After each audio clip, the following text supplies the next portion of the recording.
سلام علیکم و رحمت الله و برکاته دوستان و هموطنان گرامی. پیش از همه خداوند قادر یکتای خوب به همتا را شکرانه میگم برای تمام نعمتهای خوبش. اما بعد بار دیگر تکرارا ماه مبارک رمضان که دهه آخر شد برای همه شما هموطنان هم زبان ها حتی تبریک میگم و انشالله که این ماه با تمام قانون قایدش و تمام نازکی هاش میگیم استقبال کرده باشیم و پشت سر بگذرانیم یا کرده باشیم. موضوعی که امروز میخوام در اطرافش صحبت کنیم در یک جایگی با شما هموطنان این منزلت و قدر قیمت شهدا یا اینکه فضیلت شهدا و این هم راست میاد با این حادثه ای که هفته گذشته رخ داد.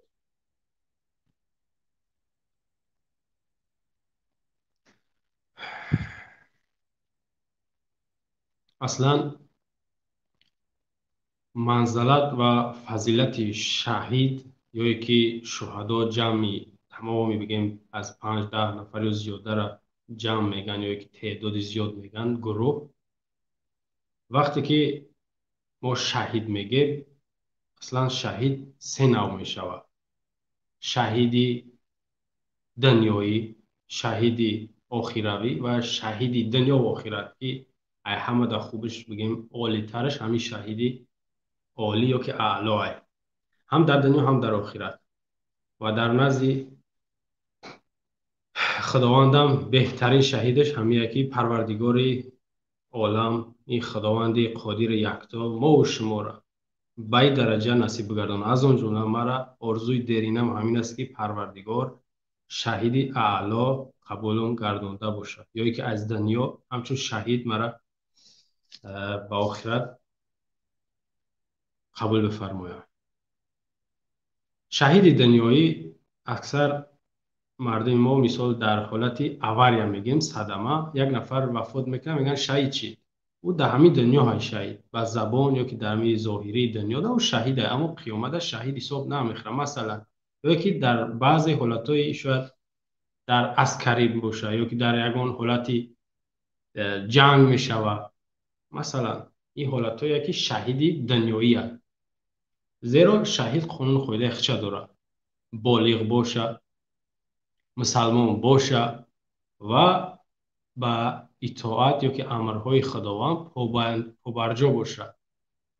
هر کس شهید شده نمیتونه، مسلمان است اما شهید 4 درجه یا که مرتبه داریم که در نزد خداوند قدر قیمت دارن و قبولن. یکم انبیا، نبی ها، پیامبرا.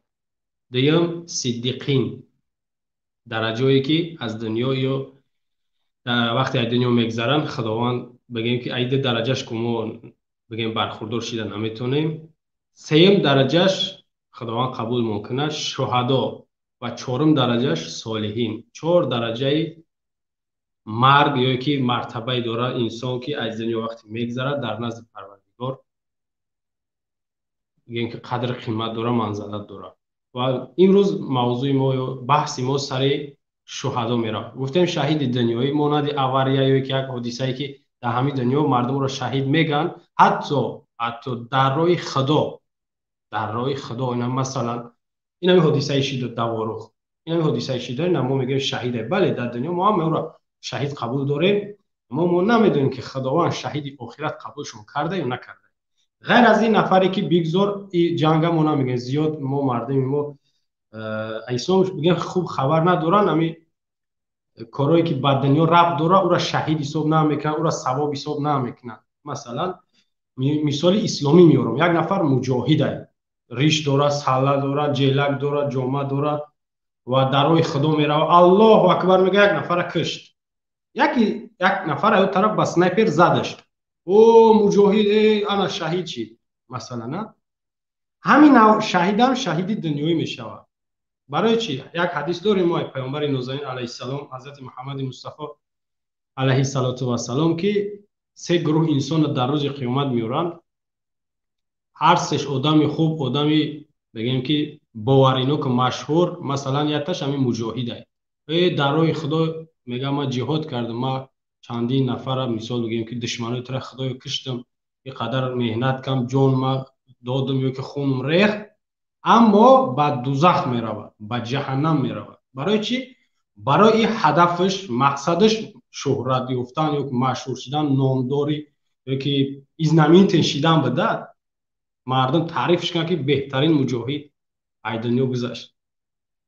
اینا شهیدی چی میگن؟ امی دنیا در قیامت شهیدش قبول نمیشه. خب یک نفر دیگه ثروتمند با پولدار که در دنیا خیر صدقات زیاد میکنه، اما همش به خاطر ریا، به خاطر خودنمایی، تعریف مردم، در قیامت او به دوزخ میره. سوم نفر عالم دانا دانشمند، ملا حضرت مولوی شیخ، این هم همچنین در دنیا دعوت کرد، چندین نفر نمازخوان شدن، نفرای گناهشون دست کشیدن، اما در قیامت این به دوزخ میره. برای چی؟ به خاطر معروف، مشهور و احترامی مردم صحبت داشت، به خاطر خدا نبود. خب صحبت ما درباره شهیده، شهید دنیا گفتیم انمی شهیدای در دنیا خدا اگر قبول کنه، شهید قیامتی قبول کنه. و شهید قیامتیش همون نفری است که مثلا در ما و شما هسته، ایرا اهمیت نمیتن. موافق حدیث اگر بگیریمش، زن حامله دار سر فرزند میگه میره کو، او وقتی سر فرزند رفت او شهیده. یک نفر که دیوال در بالش چپا میشه شهیده. در ما ایرا شهیدی سو فکر میکنم نمیکنم قدر اهمیتش نمیتن، اما در قیامت اینا شهیدن. مانند حدیث پیامبره که نفری که شکم درد باشه ای دنیا بگذره، مسلمان ما با میگم که گپای ما ده هم انسانای رو دنیا دخل نداره، شکم درد باشه دنیا بگذره شهیده. و نفر سوم شهید دنیا و آخرت، دوینوی هم در دنیا میدونن شهیده و هم در قیامت هم خداوند قبولش داره شهیدی. بازم تکرار میگم که خداوند ما را از شهیدی دنیا و آخرت شهیدی اعلاش قبول گردونده باشه. و موضوع ما امروز درباره شهدای و میخواهم تنها درباره از اگر 8 سال یا 10 سال قبل یا که بگیم که سابقه را صحبت کنیم. همه او را نامشون نمیدونیم، اما تاریخ روزشون و ماه سالشون هم میدونیم که چی در داخل وطن چی در مرزها، یعنی خارج وطن هم حسابش کنیم. از طرفی هم دشمنای داخلی هم دشمنای خارجی به قتل رسیدن. انسان جان دادن یا که جانش سپاریدن یا فیدا کردن بسیار برای انسان شیرینه، عزیزه، هر کس این کار کردن نمیتونه. و این کار اینا رو هم کردن، من فکر میکنم که نیتشون، هدفشون همین بود که ما جانمون میتیم تا دیگران زنده باشن، دیگران آسوده باشن، دیگران آزاد باشن، دیگران آرام و تنج باشن. همین هدف خاطی اینا جان دادن. برای همین ما اینا رو باید فراموش نکنیم و خصوصا بنده همین صحبت کردن درباره همینو، وقت ما جیدو کردن برای همین عظمت، قدرت، فضیلت، منزلت این همین شهدا از اون جمله همین 19 نفره بود که وقت ما صرف میکنیم و بازم در آینده بازم من تکرار میکنم، زیرا اینا رو باید قدردانی کنیم. باید گفتم دیشبم قدردانی اینا چی است؟ ایجاد یکم درجه رژیم حکومت میتونست که با تنتنه، با تمام همون کتکوت، حرمت، عزت خطی همینا رو دفن میکرد. شما میدونه که سرباز افسر فضیلتش، مرتبهش در این دنیا در اون دنیا هم از شهروند عادی بالاتره. میدونید نه؟ زیرا سرباز افسر مسئولن، وظیفه دارن که این همین پارچه زمینه، این همین طرفشه، این همین کنجه، این همین نشانه‌ای که بینشون جدا میکنن، این همینجا را باید یا نگاه کنن یا وظیفه شونه. شهروند عادی را وظیفهش نیست، اما برای همین این منزلت داره، فضیلت داره. با او در ما سرباز قدر نداره، افسر قدر نداره، وگرنه اینا فرق زیاد دارن در این دنیا هم در اون دنیا. برای همین یارا باید با یک تنتنه، با یک بگیم شکوه و شهامت کلان باید یارا به خاک میسپاریدن. اما ارمیه در ما که چیز نیست. برای سرباز با میگن قدر نداره افسر، در ارمیه این چی خچه داره، اصول راه و روش خچه داره که سرباز یا افسر یا گنرال وقتی از دنیا میگذره او را با همون سربازای بگه مخصوص، با همون گلچنبر و بیرق، شاید با کم کم خیلی تیر پرانی هم بشه طرف هوا.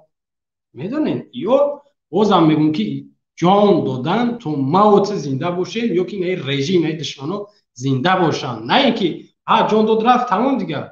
خیلی نه، باید حرمت عزتشون کنیم، قدر قیمتشون رو بدونیم تا اینکه دیگر رو بعد از او شاید این جنگ تمام نشده، شاید با دوام میخوره این طرف نشید، فردا شاید از طرف افغانستان سر شود، دیگرش هم برون، دیگر رو هم بدونن که ما را حرمت میکنن، ما ای دنیا میگذریم، زن ما فرزند ما به صاحب نمیمونن، گشنه تشنه نمیمونن، یا پدر مادر ما. وقتی که یو را ایثاری حرمت کردی، یک چی میگن شرک میشون، شیردل میشون که برای وطن هم جان بدن، حتی در کش برای همین پلید رحمان فهم جان میتن. وقتی اگر همین کمک ها بشود میدونه نه، بسیاری میگن که ما جان من فدای پیشوا میکنیم، درست نیست، اما خیلی میکنن ای گمراهیشون. غیر از این نگاه کنین، یک کار دیگر هم میتونه رژیم بکنه، حرمت عزت شهدا. اهل اویلشون خطی میومد از نزدیک صحبت میکرد، دل برداریشون میکرد، همدردیشون.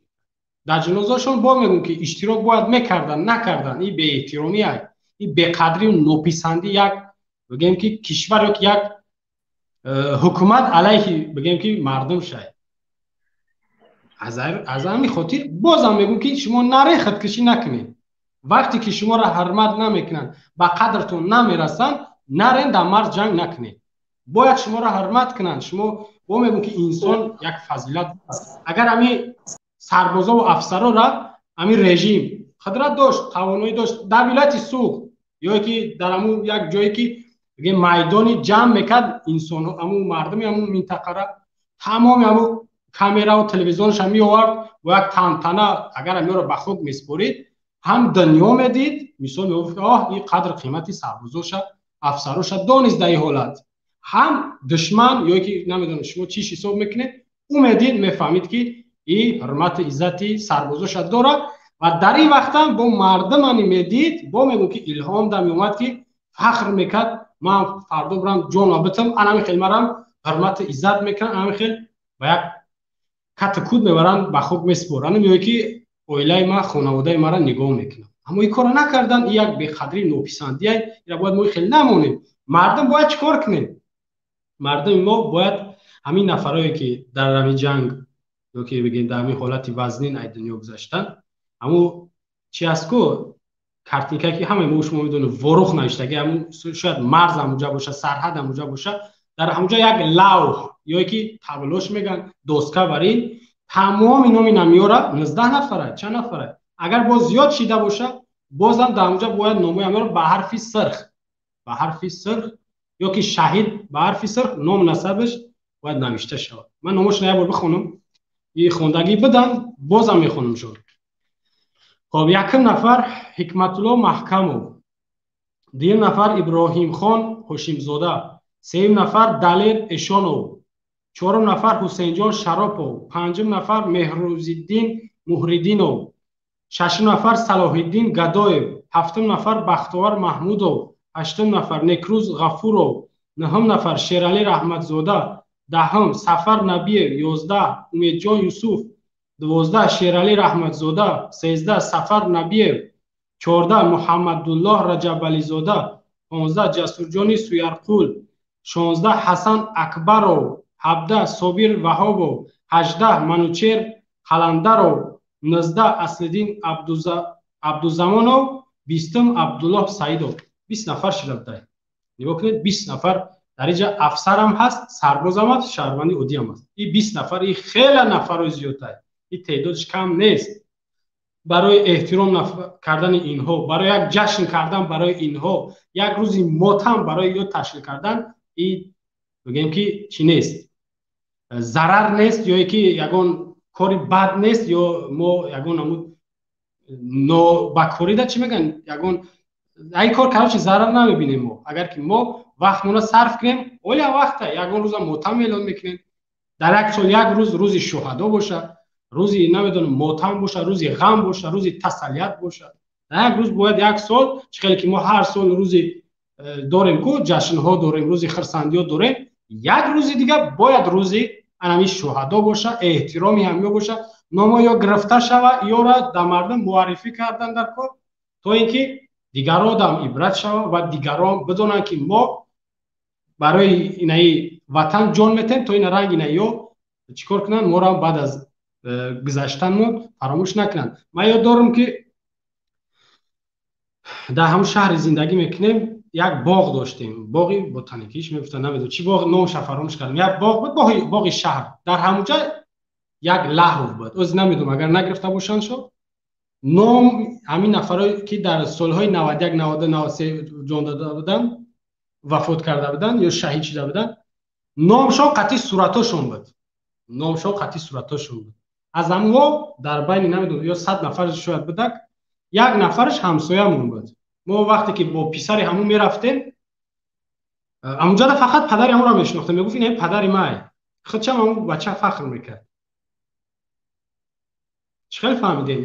یعنی که قدری اکه همون سالا بود دیگه، از من نمیدونم که هست نیست، قدر قیمتی یعنی شهید بعد از رفتنش دانستنش این همی آسان ترین بگیم احترام یا که بگیم به نظر گرفتنش این همیه. نام را ثبتش می نویسی. خب بعضی ها شاید پیشنهاد هم کنن که یک کوچه را به نام یک شهدا مونه، خیلی فکر میکنیم چی نمیشه. اگر که یک محله ای نگاه ما یک محله 5 نفر 10 15 یا 20 نفر وفات کنه، بله همون محله را یا که حتی همون قشلاقه اگر یا دهه را به نام شهدا مانی خوبه، اما در این زد و خورد از جا از منطقه های گوناگون جان باختگیان، جان دادگیان یا شهید شدگیان.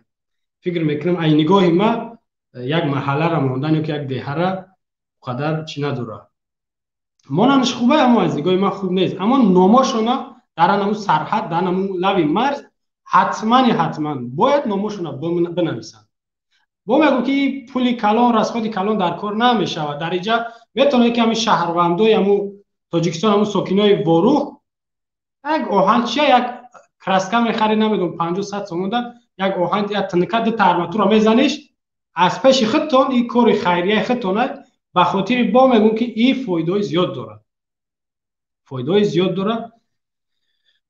این را انجام میتین بعد میفهمید فایدهش چیه. و در دیگر کشورها وقتی سربازش ای دنیا میروه، باور کنید این قدر قیمتی سرباز وقتی او وزارت مدافعش یا که بعضی اگر ترکیه واری پرزیدنتش در جنازه‌شون اشتراک میکنه شهید گفته، در مون نه وزیر مدافع در جنازه سرباز افسر اشتراک میکنه، نه وزیر داخلیش، نه رئیس کمیته امنیتش، نه پرزیدنتش، نه یگان گنرالش در جنازه یا زپدلای شما در اشتراک کردن. تو برای شما جان دادن همین نفرها